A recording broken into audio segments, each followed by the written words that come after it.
আপনি নাকি এখনো ভাড়া বাসায় থাকেন, এটা কি সত্য? জি, প্রতিষ্ঠানের ভিতরে যে বাসা আছে ওটা প্রতিষ্ঠানের টাকা দিয়ে করা আছে, আমি প্রতি মাসে ভাড়া দিই, এটাই ঠিক।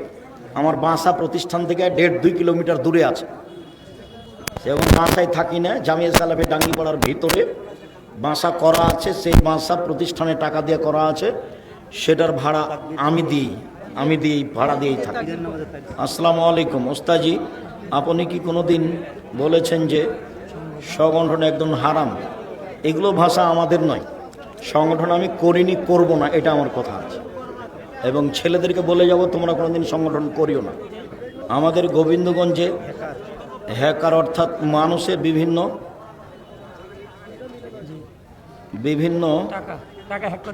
টাকা হ্যাক করে দেন, মানে ওই মোবাইলে,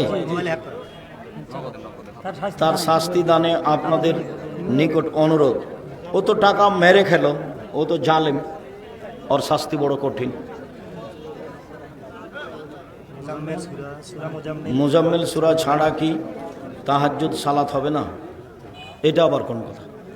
মুজাম্মিল সূরা ছাড়া তাহাজ্জুদ সালাত হবে না, এই কথা কেউ বলে থাকলে ভুল হয়েছে। তাহাজ্জুদ পড়ে যেটা দিয়ে সম্ভব, কিছু না পারলে কুল আল্লাহু আহাদ। আবু হানিফার কোনো মাযহাব ছিল? জি না। ওস্তাদজি, আমাদের মসজিদের ওয়াক্ত নামাজের ইমামকে প্রশ্ন করে পেশাব করে পানি ব্যবহার করতে না দেখে ওনাকে বললে উনি বলেন আল্লাহ হয়তো জুলুমবাজ নয় যে শীতের দিনে প্রসাব করে উজু।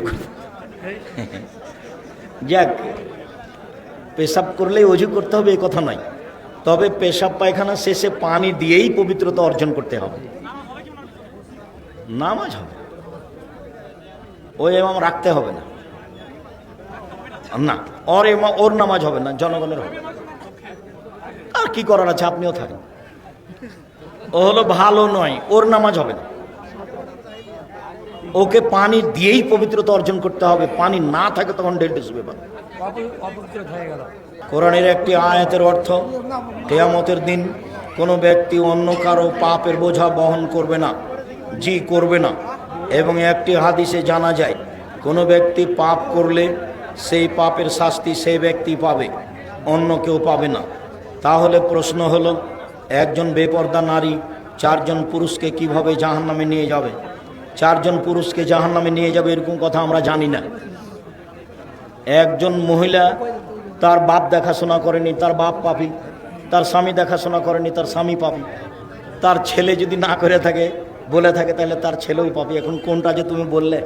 ঈদের নামাজের তাকবীর কত, আর কোথায় কোথায় ঈদের নামাজ হাত তুলে দোয়া করা যাবে কি? ঈদের তাকবীর হলো 7, 5, 12। আগে 7টা, পরে 5টা। 12 তাকবীরেরই হাদিস সহিহ, 12 তাকবীরেই হতে হবে।